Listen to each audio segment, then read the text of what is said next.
الفئة ب تشغل يمين الجدول الدوري، تحتوي على كل انواع العناصر، فيها فلزات بس مش كتير، اما فيها كل اللافلزات، فيها كل اشباه الفلزات وكل الغازات الخاملة. كم مجموعة؟ 6. الفئة ب كلها الرقم التقليدي بعده ايه؟ ما عدا المجموعة الثامنة. طب الرقم التقليدي بتاع المجموعة الثامنة ايه؟ 0. خلاص؟ هي بتبدأ بايه؟ تبدأ بالرقم 3A وتنتهي بالرقم 0 اللي هي المجموعة الصفرية او 0. مش فاهم دي يا مستري؟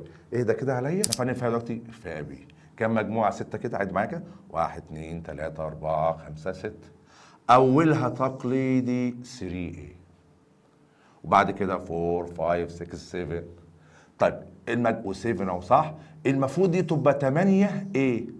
المجموعة الصفرية قالت لا، أو مجموعة الغازات الخاملة قالت لا، أنا هبقى التقليدي بتاعي 0. خلاص كده؟ يبقى تبدأ تقليدي الفئة B، تبدأ تقليدي ب 3A وتنتهي ب0.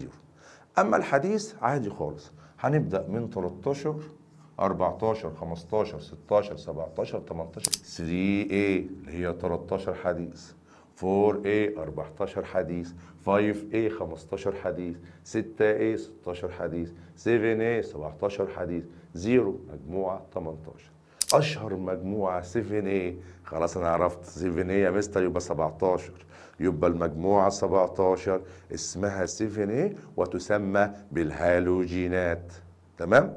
وفي مجموعه تانية اللي هي المجموعه 0 تقليدي اللي هي المجموعه الصفريه. خلاص يبقى الفئه اس انا خدتهم الاثنين، 1A اقلاء و2A اقلاء ارضيه.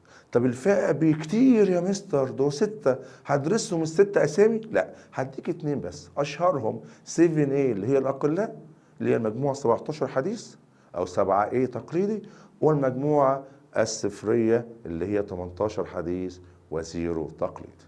خلاص؟ تسمى بالهالوجينات.